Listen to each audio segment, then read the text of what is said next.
Setiap daerah di dunia tentunya memiliki suhu yang berbeda-beda di setiap waktunya. Ada yang bersuhu panas, ada pula yang bersuhu sangat dingin.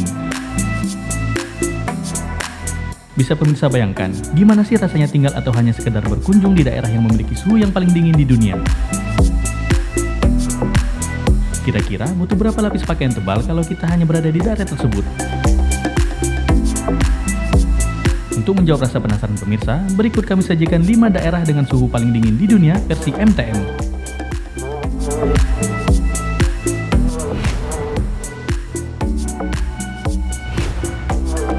Yakutsk. Yakutsk merupakan ibu kota Republik Sakha, yang juga merupakan sebuah kota di negara Rusia. Yakutsk terletak sekitar 280 mil dari selatan lingkaran Arktik. Suhu rata-rata di daerah ini pada bulan Januari berkisar antara minus 30 hingga minus 41 derajat Celcius.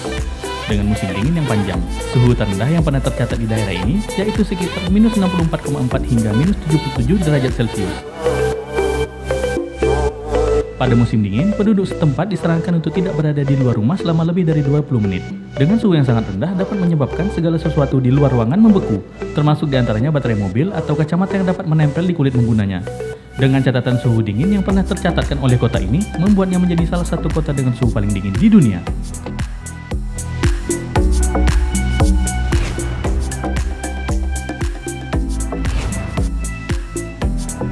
Norilsk. Norilsk merupakan sebuah kota besar yang terletak di wilayah paling utara bumi. Seperti halnya kota Yakutsk, kota Norilsk juga terletak di negara Rusia dan memiliki suhu yang sangat dingin. Suhu rata-rata di daerah ini pada bulan Agustus hingga bulan Mei mencapai sekitar minus 10 derajat Celcius. Sedangkan pada bulan Juli, suhu dapat kembali turun mencapai minus 30 derajat Celcius. Bukan hanya memiliki suhu yang sangat dingin, daerah ini juga memiliki cahaya matahari yang sangat minim. Oleh karena itu, di daerah ini memiliki pandangan bahwa musim dingin adalah sesuatu yang sakral.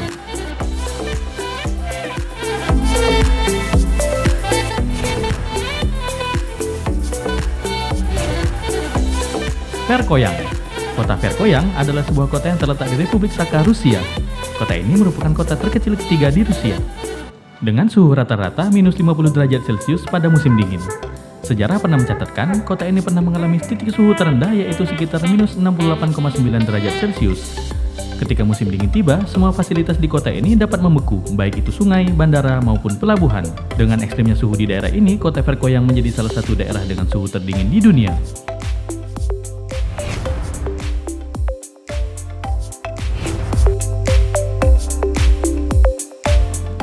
Oymyakon.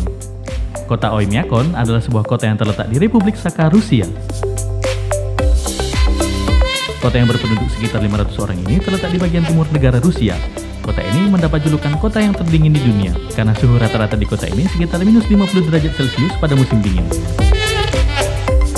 Bahkan sejarah pernah mencatat suhu terendah yang pernah dialami oleh kota ini mencapai minus 71,2 derajat Celcius. Kota Oymyakon memiliki panjang hari yang tidak menentu, mulai dari 3 jam di musim dingin hingga 21 jam di musim panas. Di kota ini tidak dapat menanam tumbuhan. Oleh karena itu, makanan yang biasa dikonsumsi oleh masyarakat Oymyakon adalah daging kuda dan rusa. Dras. Dras merupakan sebuah kota yang terletak di benua Asia, tepatnya di negara India. Kota ini dikelilingi oleh pegunungan Himalaya yang terletak di dataran tinggi dengan ketinggian 3.230 meter. Sebagaimana kota Oymyakon di Rusia, yang merupakan kota terdingin di dunia, kota Dras merupakan kota terdingin kedua di dunia yang menjadi kota yang paling dingin di benua Asia. Suhu rata-rata di kota ini pada musim dingin dapat mencapai minus 45 derajat Celcius.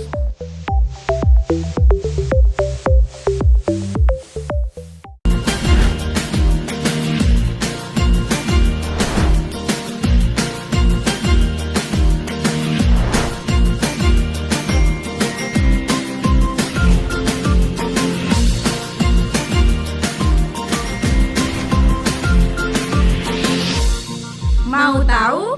Mau.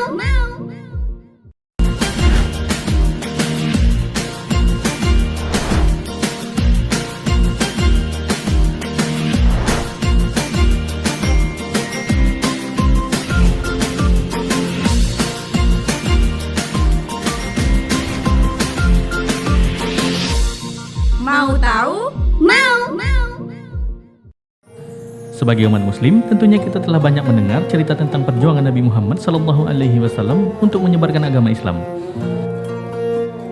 Bersama dengan para sahabatnya yang selalu mendukung dan membantunya memperjuangkan agama Allah Subhanahu wa taala. Sebagai bukti perjuangan Nabi Muhammad SAW, ada beberapa barang peninggalan yang digunakan beliau selama memperjuangkan agama Islam.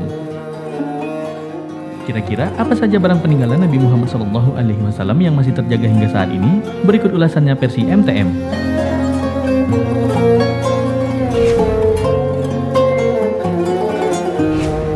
Jubah. Jubah ini merupakan barang peninggalan yang utama bagi Nabi Muhammad SAW. Pada awalnya jubah ini dijaga oleh kaum Abbasiyah di Mesir. Namun pada tahun 1517, kaum Abbasiyah mengalami penyerangan oleh kaum Utsmaniyah. Oleh karena itu, jubah ini dipindahkan ke Museum Rasulullah yang terletak di kota Istanbul, Turki.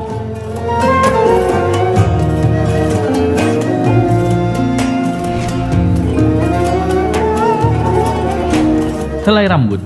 Rambut Nabi Muhammad SAW merupakan salah satu bagian tubuh Nabi yang masih utuh hingga saat ini. Rambut dan janggut Nabi tersebut tersimpan rapi di suatu wadah untuk menjaga kelestariannya agar tidak rusak. Banyak yang menganggap apabila menyimpan helaian rambut ini adalah berkah. Karena itu, sahabat dan tukang cukur Nabi Muhammad SAW, yaitu Salman, selalu mengumpulkan setiap helaian rambut dan janggut Nabi untuk dibawa pulang.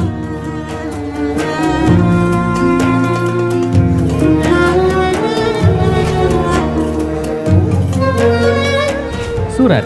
Pada zaman kenabiannya, Nabi Muhammad SAW sering mengirimkan surat kepada para penguasa suatu daerah sebagai ajakan untuk memeluk agama Islam.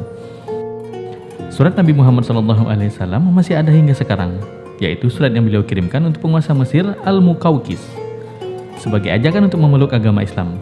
Surat ini ditulis oleh baginda Nabi pada tahun ke-6 Hijriah. Dalam surat tersebut berisi, apabila penguasa Mesir Al-Muqawqis mau memeluk agama Islam, maka Allah Subhanahu wa taala akan melipat gandakan pahalanya.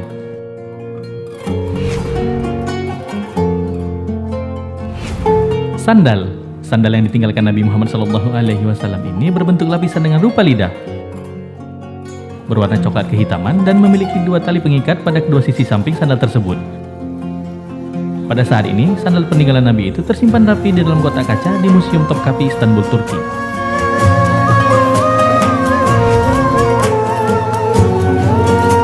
Jejak telapak kaki. Beberapa muslim terdahulu percaya bahwa dimanapun Nabi Muhammad berpijak akan meninggalkan jejak berupa cetakan kaki. Jejak telapak kaki Nabi yang dapat kita jumpai adalah telapak kaki sebelah kanannya yang tercetak pada saat peristiwa Mi'raj.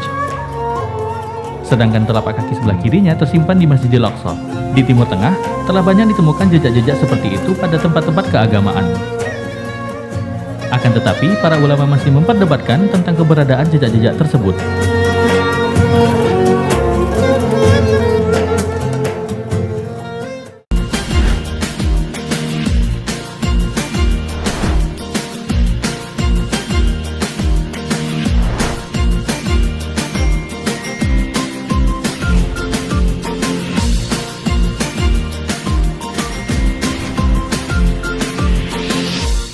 Mau tahu?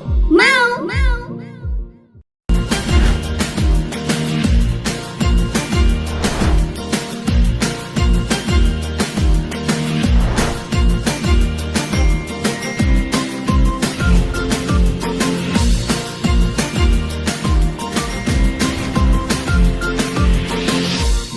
Mau tahu?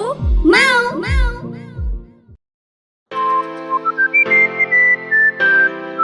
Berbicara tentang bonsai, tentu kita membicarakan tentang pohon yang unik dan bernilai seni. Dengan begitu, tentunya harga yang ditawarkan untuk pohon ini relatif mahal, karena proses pembuatannya yang cukup sulit. Pemirsa, penasaran bukan dengan jenis bonsai yang memiliki harga selangit ini? Tenang saja, karena kami telah merangkumnya dalam 5 jenis bonsai termahal di dunia dengan bentuk unik versi MTM.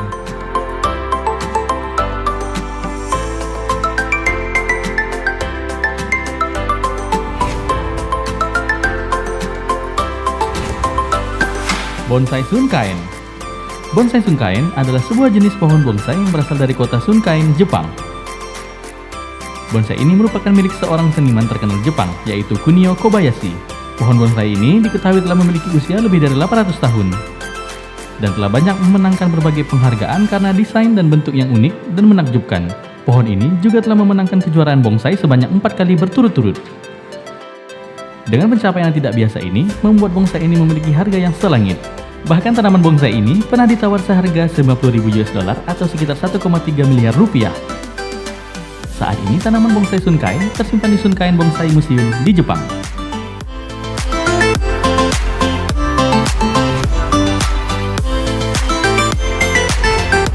Bonsai Gosin. Bonsai Gosin merupakan salah satu bonsai yang dihasilkan dan dirawat oleh John Naka. John Naka telah merawat pohon bonsai ini sejak tahun 1948. Bonsai ini dikenal juga dengan predikat sang pelindung jiwa. Dengan batang yang menjulang ke atas, menembus daunnya yang rimbun. Bonsai ini juga pernah ditawarkan dengan harga yang fantastis, sehingga menjadikan tanaman bonsai Gosin masuk ke dalam deretan daftar bonsai termahal di dunia.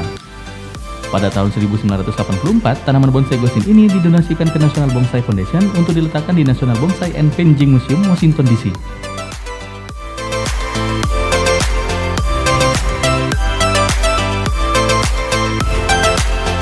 Bonsai Saing Sohin. Bonsai Saing Sohin adalah sebuah jenis tanaman bonsai karya Morten Albeck. Tanaman bonsai ini menggambarkan rock spray. Tanaman bonsai Saing Sohin memiliki bentuk yang begitu anggun, dengan ukuran 9,5 cm yang berdiri di atas miniatur batu. Keunikan tanaman bonsai ini terletak pada bunga-bunganya yang hanya mekar pada musim panas. Dan di musim dingin, warna bunga tanaman bonsai ini berubah menjadi merah bergaris-garis yang memberikan kesan yang indah saat dipandang.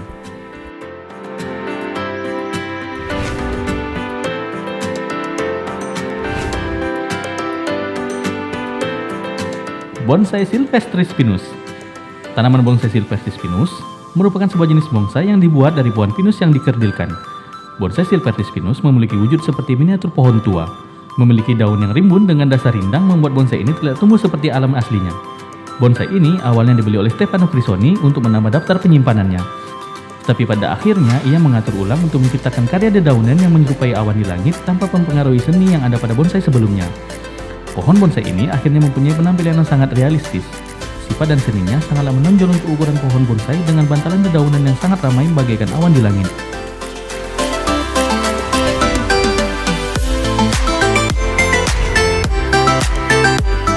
Bonsai Penjing Landscape. Bonsai Penjing Landscape merupakan sebuah jenis tanaman bonsai yang berasal dari Cina. Bonsai ini merupakan sebuah karya dari seorang seniman bonsai Cina, Ye Sun Wu, yang kemudian dibeli oleh seorang kolektor dari Hong Kong bernama Man Long. Tanaman bonsai ini berasal dari pohon-pohon birdplum Cina yang dipadukan dengan pemandangan yang dibuat serealistis mungkin. Pada tanaman ini, semua jenis miniatur patung, batu, dan pohon-pohon ditempatkan dalam sebuah pot dangkal yang terbuat dari marmer. Bonsai ini dipamerkan di sebuah meja antik sehingga dapat menambah nilai estetikanya.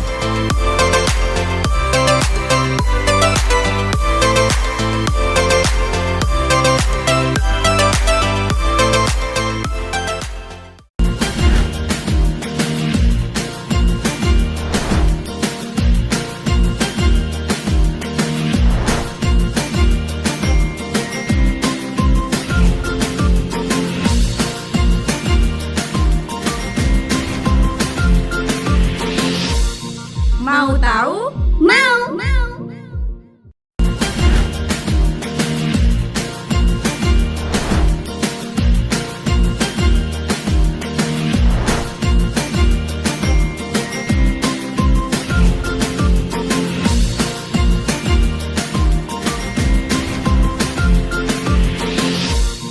Mau tahu? Mau! Menjadi seorang penemu tentunya sangat diminati oleh banyak orang. Selain diidentikan dengan kecerdasan, seorang penemu juga memiliki status sosial yang sangat dihormati di masyarakat atau bahkan di dunia. Akan tetapi, tidak semua penemu yang senang dengan hasil temuannya. Beberapa bahkan ada yang menyesal terhadap suatu hal yang ditemukannya tersebut, karena dapat memberikan dampak yang sangat negatif kepada masyarakat dan dunia, sehingga menyimpang dari tujuan ditemukannya suatu hal tersebut. Berikut 5 penemuan yang paling disesali oleh penemunya versi MTM.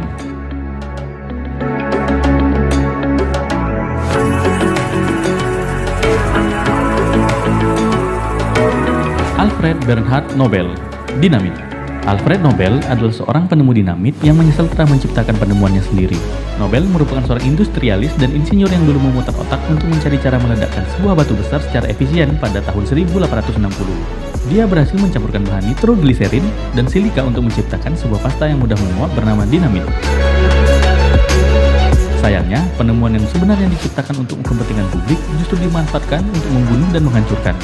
Oleh karena itu, Nobel menyesali penemuan dinamit yang ia temukan pada tahun 1860. Untuk menghilangkan sedikit rasa penyesalannya, ia berkomitmen untuk menyumbangkan royaltinya bagi orang-orang yang ingin membawa pengaruh positif di bidang ilmu pengetahuan dan perdamaian.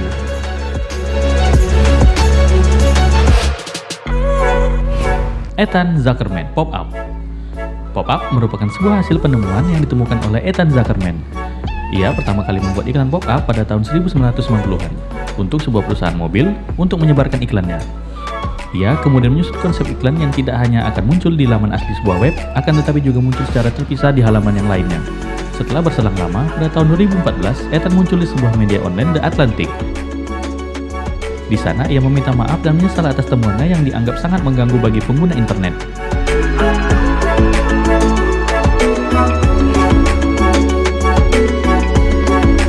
Mikhail Kalashnikov, senjata AK-47. Senjata AK-47 merupakan sebuah konsep senjata yang ditemukan oleh insinyur asal Rusia Mikhail Kalashnikov yang paling kuat dan mematikan di seluruh dunia. Konsep rancangan senjata ini adalah otomatis sederhana yang dapat diproses secara massal. Namun sebelum meninggal, beliau menulis sebuah surat yang ditujukan kepada pimpinan gereja Ortodoks Rusia yang bertanya, pantaskah dirinya disalahkan atas pembunuhan banyak jiwa dengan menggunakan senjata yang ia temukan. Kalashnikov mengaku menyesal telah menemukan senjata AK-47 yang sangat mematikan tersebut.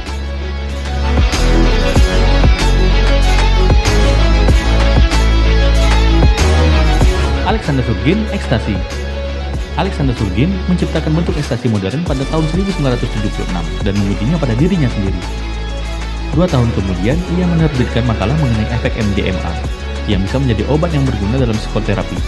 Setelah diproduksi, obat itu justru disalahgunakan oleh banyak orang yang menyebabkan ekstasi dilarang. Setelah obat itu dilarang, sebagian orang malah menciptakan pabrik pembuatan obat tersebut, dan ekstasi diproduksi secara ilegal serta jauh lebih berbahaya daripada yang diciptakan Surgin. Surgin akhirnya menyesali apa yang terjadi, karena obat terapinya yang ia perjuangkan malah disalahgunakan hingga menjadi obat berbahaya dan dilarang.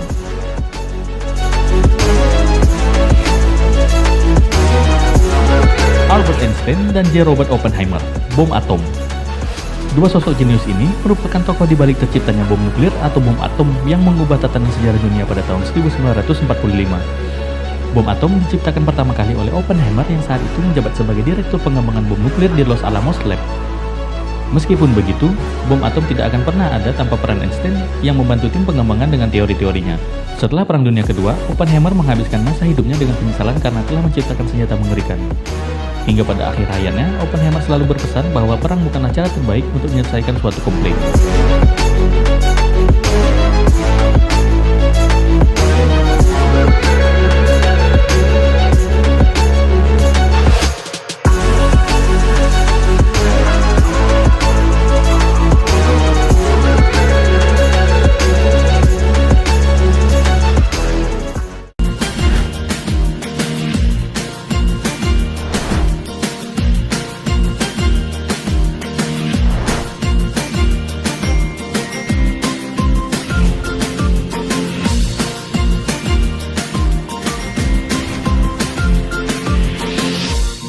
Mau tahu?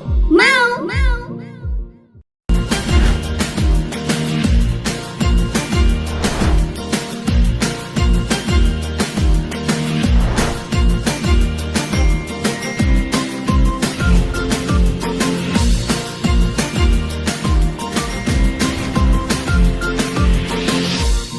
Mau tahu? Mau! Sejak zaman dahulu kala, praktik medis memiliki tempat tersendiri di kalangan masyarakat. Warga percaya bahwa dokter ataupun dukun memiliki kekuatan mutlak untuk proses pengobatan penyakit. Akan tetapi, beberapa praktik penyembuhan pada masa lalu kadang terdengar tidak masuk akal bagi masyarakat di masa kini. Dahulu, sejumlah alat-alat hingga zat berbahaya digunakan tanpa memikirkan 2 kali efek apa yang akan ditimbulkan. Meski rasa sakit hilang, namun nyawa juga ikut melayang akibat pengobatan ini. Berikut ini 5 teknik pengobatan kuno paling mengerikan versi MTM. Lobotomi. Lobotomi ditemukan pada tahun 1935 dan terkenal pada tahun 1940-an. Metode ini dianggap sebagai solusi untuk mengatasi orang-orang dengan gangguan jiwa atau ODGJ. seperti skizofrenia, depresi, sampai gangguan kompulsif. Alat ini merupakan alat yang dimasukkan melalui rongga mata atau membuat lubang di tengkorak. Alat tersebut nantinya akan memutus syarat penghubung neuron, lobus frontal, dan saraf-saraf lainnya. Penemunya ialah ahli saraf Amerika Walter Freeman yang terinspirasi dari Egas Moniz. Egas Moniz adalah seorang dokter pertama yang mengoperasi otak ODGJ untuk mengobati penyakit mental pada tahun 1935 silam.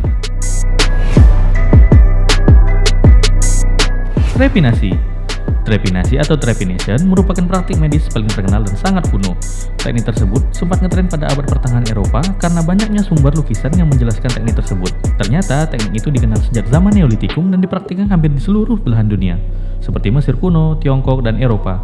Trepanasi dilakukan sebagai pengobatan untuk menyembuhkan berbagai penyakit, seperti sakit kepala, migrain, infeksi epilepsi, bahkan gangguan mental. Para ahli akan mengembur kepala pasien sampai ke tengkoraknya hingga berlubang.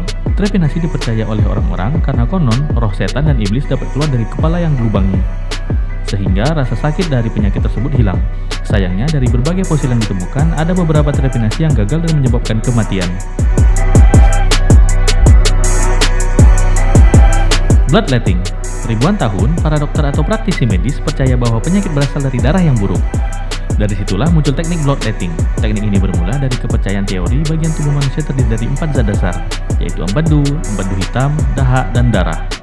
Keempat organ ini mewakili masing-masing tipe kepribadian tertentu, yakni sanguin, flegmatik, melankolis, dan lemah. Sehingga keempat ini perlu dijaga agar seimbang. Jika ada penyakit, berarti ada yang tidak seimbang, maka akan ada suatu atau beberapa organ yang perlu dipotong. Bloodletting menjadi pengobatan paling dominan.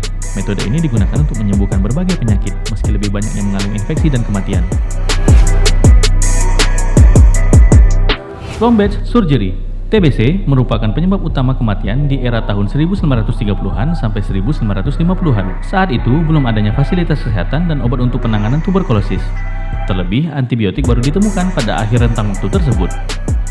Namun ada satu metode medis yaitu plombage, tapi bedah plombage dipertanyakan prosedur medisnya, karena bedah tersebut dilakukan dengan mengisi rongga pleura, area paru-paru di belakang tulang rusuk dengan bahan acak seperti minyak mineral, parafin, karet, atau lemak hewan. Bola lucite menjadi favorit sebagai pengisi plombage.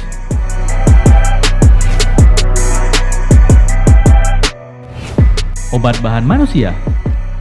Obat yang terbuat dari manusia ternyata pernah menjadi kepercayaan bagi sebagian orang di masa lampau. Bangsa Romawi kuno percaya darah gladiator yang mati akibat bertarung dapat menyembuhkan epilepsi.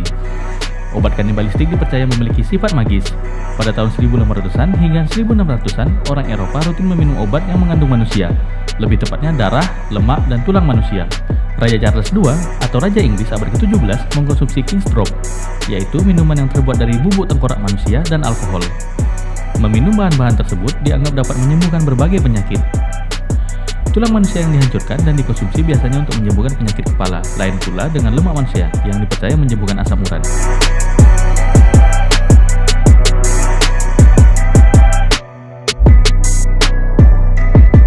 Baiklah pemirsa, saksikan terus Mau Tahu Mau yang akan selalu hadir menemani pemirsa dengan informasi-informasi menarik di setiap episodenya. Sampai jumpa!